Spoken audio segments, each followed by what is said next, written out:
السلام عليكم ومرحبا بكم في هذا الفيديو الجديد اللي غادي نشوفوا فيه الاعلام المصري والفرنسي شنو قالوا على هذا الانتصار التاريخي للمنتخب الوطني المغربي امام المنتخب الهولندي. عشنا صراحه واحد الاعصاب، عشنا واحد الحماق، واحد الجنون، ولكن الحمد لله النهايه كانت رائعه جدا والفرحه عمت لكل البلدان العربيه. الحمد لله راه شفنا كل شيء فرحان مع هذه المباراه هذه، صلينا الفجر في وقته الحمد لله. مبروك علينا. غادي نخليكم دابا تشوفوا الفيديو وانتم حكموا، عطيوني الاراء ديالكم من خلال التعليقات، حركوا لي هذاك اللايك، بارطاجيو لنا الفيديو، يلا على بركه الله. فل كاس العالم والله وايه انا كأس شايفك العالم مندمجه، انا متابع الاستوريات. ايوه كأس العالم ولع الحقيقه، والاجواء كلها مشتعله وكلنا قاعدين مستنيين ومترقبين كلنا. ماتش مصر واستراليا هيكون عامل ازاي، يعني صحيح. حاطين ايدينا على قلبنا.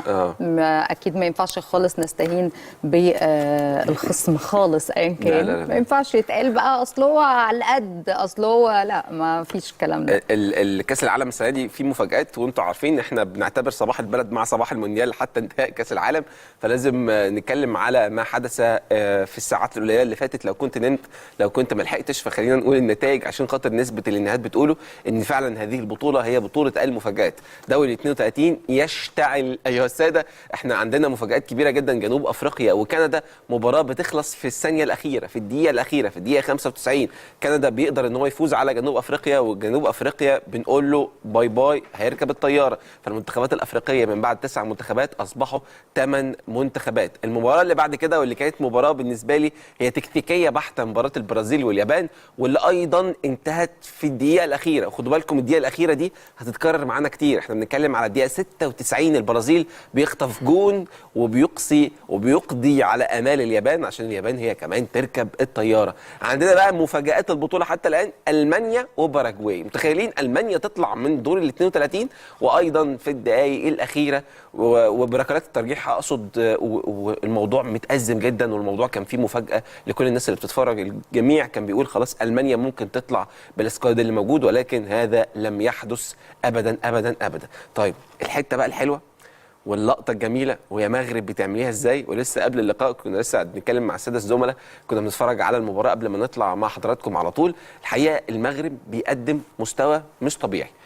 انا بشوف ماتش المغرب وهولندا. المغرب ضغط هولندا من الدقيقه الاولى، خليه في اجبار من لعيبه هولندا ان هي تدافع بال11 لعيب من الدقيقه الاولى. والحقيقه الكره ابتسمت لمن يستحق في النهايه، والمباراه وصلت لرباط الترجيح واللي بيها بالتبعيه، واللي بيثبت فيها المغرب ان مفيش فريق بطل الا لما يكون في حارس بطل، وياسين بونو ويستطيع ان هو يصد اكتر من ركله الجزاء عشان المغرب نقول لها الحمد لله على السلامه، صعدت لدور ال16 وتقضي على امال هولندا اللي تركب هي كمان الطياره. مفاجآت، ولكن المغرب بتقدم مستوى مش طبيعي، بتقدم مستوى قياسي. المغرب بصراحه مستواهم يا دياب يعني رائع في كرة القدم، ومش عارفه ليه انا حاسه ان المغرب هيكون صاحب اللقب السنه دي. هتقولوا لي يا جماعه فرنسا عماله تكسب في كل مباراه بالخمس تجوان مره واحده، يعني مش رقم عادي، مش بنقول جون ولا اتنين ولا تلاته. وعندنا كمان الارجنتين ان شاء الله باذن الله. اول الارجنتين ان شاء الله تطلع على ايدينا احنا، نعدي من استراليا ونقابل الارجنتين نطلعها عادي جدا.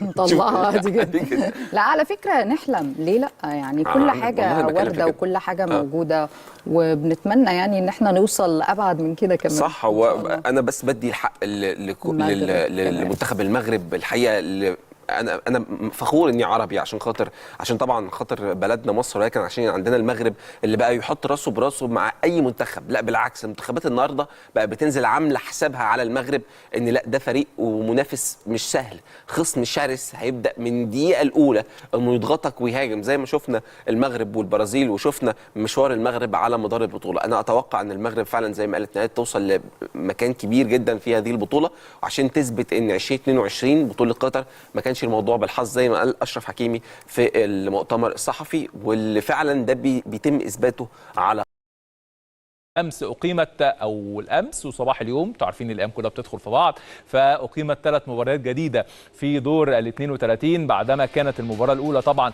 اللي جمعت ما بين كندا وجنوب افريقيا وتاهل المنتخب الكندي. بالامس اقيمت مباراه البرازيل مع اليابان وفاز المنتخب البرازيلي في الوقت القاتل بهدفين مقابل هدف بعدما كان متعادلان حد الدقيقه الخامسة والتسعين.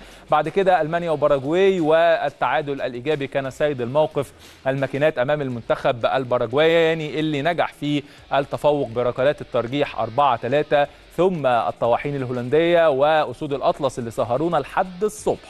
مباراة جمعت ما بين فريقين أقوياء، لكن منتخب المغرب كان ليه الغلبة على أرض الملعب، تعادل 1-1 في الوقت القاتل في الوقت المحتسب بدلا من ضائع عن طريق عيسى ديوب بعدما كان تقدم جاكبو. ثم في ركلات الترجيح ينجح المنتخب المغربي في مواصلة كتابة التاريخ في كأس العالم، وما كان قدمه في المونديال السابق مونديال 2022 بيتكرر من جديد خطوة منه في دور ال 32 ويتفوق على المنتخب الهولندي. كده منتخب المغرب في المونديال الماضي أطاح بالمنتخب الإسباني، أطاح بالمنتخب البرتغالي، وفي هذا المونديال يطيح أيضا بالمنتخب الهولندي. والحقيقة شيء يدعو للفخر من المنتخب المغربي اللي الكل بيدعمه، كل الوطن العربي بيدعمه. بتكلم عن الأسواق بالمناسبة، بتكلم عن الناس اللي بتحب الأشقاء العرب اللي ما عندهمش أي غضاضة في إن هم يشجعوا منتخب شقيق في الوطن العربي الكبير، وإحنا منهم بالمناسبة بكل الحب. سيبك من كل المناوشات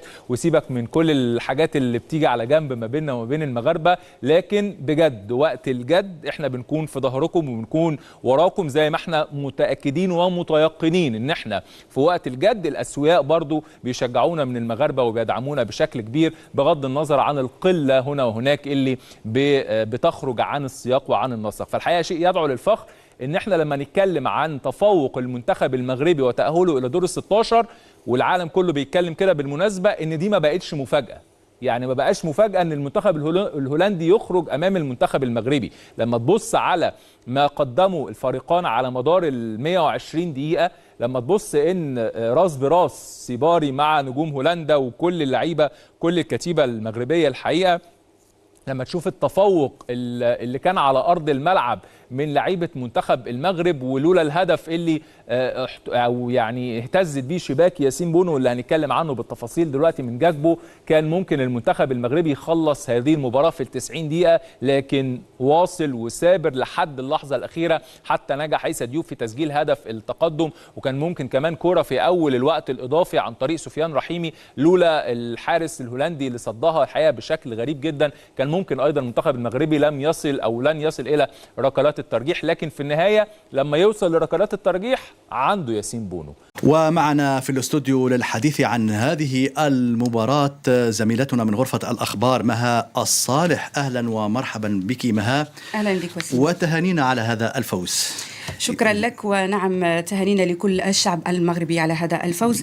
مباراة المنتخب المغربي والمنتخب الهولندي لم تكن سهلة بالطبع. المنتخب الهولندي نحن نعلم أنه ليس بالمنتخب السهل، لكن هذا لا يعني أن المنتخب المغربي هو منتخب غير قوي. فالمنتخب المغربي الآن في ترتيب الفيفا هو في ترتيب السابع مع أقوى المنتخبات الأوروبية والعالمية، ويأتي بمركز فقط قبل هولندا، أي هولندا في المرتبة الثامن.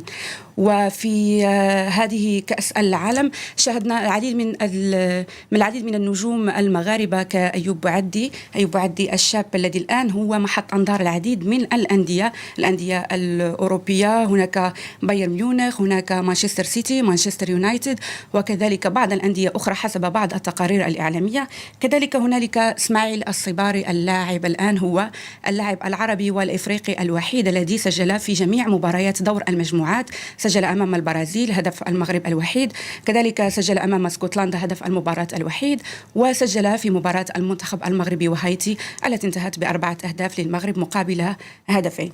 هنالك كذلك ياسين جسيم، هذا الشاب ذو 19 سنة والذي فاز بكأس العالم لأقل من 20 سنة السنة الماضية مع المدرب محمد وهبي، والآن يجاور الكبار في هذه كأس العالم المقامة حاليا. للعودة للمباريات، هذه المباريات استغرقت 3 ساعات تقريبا، أي 3 ساعات من التشويق، 3 ساعات من الحماس حماس وتشجيع من المنتخبين. هذه المباراة كان فيها دفاع قوي للمنتخبين، كان هنالك 5 مدافعين للمنتخب الهولندي، كذلك كان المنتخب المغربي بمدافعين نصير مزراوي وكذلك عيسى ديوب. لم يتركوا فرص كثيرة للمنتخب الهولندي للتسجيل، لكنه استطاع التسجيل في الدقيقة 72 عبر كودي غاكبو، لكن كان لعيسى ديوب رأي آخر، أي لم يترك أن يكون هذا هدف المباراة الوحيد، وسجل هدف التعادل في الدقيقة 91 أي الدقيقة الأولى من الوقت بدل الضائع. هذا ما جعل المنتخبين يمران للأشواط الإضافية وبعدها لركلات الترجيح، فاز بها المنتخب المغربي. وإذا تحدثنا عن ركلات الترجيح لابد أن نتحدث عن الحارس ياسين بونو. الآن فاز المنتخب المغربي بركلات الترجيح ضد المنتخب الهولندي، لكنه سيواجه المنتخب الكندي. نحن نقول أنه من الممكن أن يفوز على المنتخب الكندي، لكن إذا فاز على المنتخب الكندي سيواجه المنتخب الفرنسي في الربع. وهنا نستحضر سيناريو كأس عالم قطر 2022 حيث واجه المنتخب المغربي المنتخب الفرنسي وأقصي على يد المنتخب الفرنسي في نصف نهائي كأس العالم. إذن هذه ستكون مباراة ثأر نوعا ما بالنسبة للمنتخب المغربي، إما أن يفوز بهذه المباراة أو يخسر ونعيد نفس السيناريو، ويكون هذا هو المشكل الوحيد للمنتخب المغربي دائما أمام المنتخب الفرنسي. مها المواجهة بين المنتخبين المغربي والهولندي تجاوزت على ما يبدو الإطار الرياضي. طبعا نحن نعلم وسيم أن في هولندا أكبر جالية عربية هناك هي الجالية المغربية. هذا يعني أن هناك العديد من المواهب مزدوجي الجنسية، مواهب جنسيتهم الهولندية لكن هم من أصول مغربية. قبل عقد من الزمن كان هنالك مشكل كبير بالنسبة للمنتخب المغربي أن يستقطب المواهب المغربية من هولندا. كان سهل جدا بالنسبة للمنتخب الهولندي أن يستدعي اللاعبين المغاربة، لكن الآن المنتخب المغربي تطور وصار منتخب قوي جدا. كما قلنا سابقا هو في الترتيب الفيفا من بين أحسن المنتخبات عالميا. هذا يعني أن حتى اللاعبين صاروا يحبون أو يودون أن يحملوا قميص المنتخب المغربي.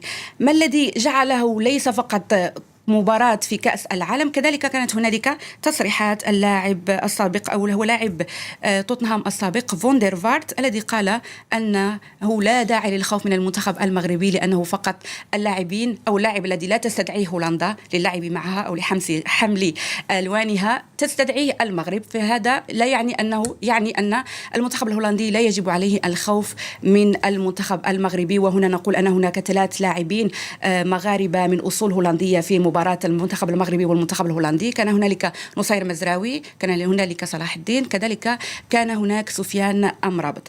كانت هنالك كذلك تصريحات اللاعب السابق الهولندي إبراهيم أفلاي الذي قال في تصريح له قبل المباراة أنه حتى هو لاعب هولندي سابق أي جاور المنتخب الهولندي لسنوات طويلة، لكن قال أن قلبه مع المنتخب المغربي أو يود أن يفوز المنتخب المغربي بهذه المباراة. كذلك هنالك النجم السابق روبن فان بيرسي ابنه شاكيل فان بيرسي.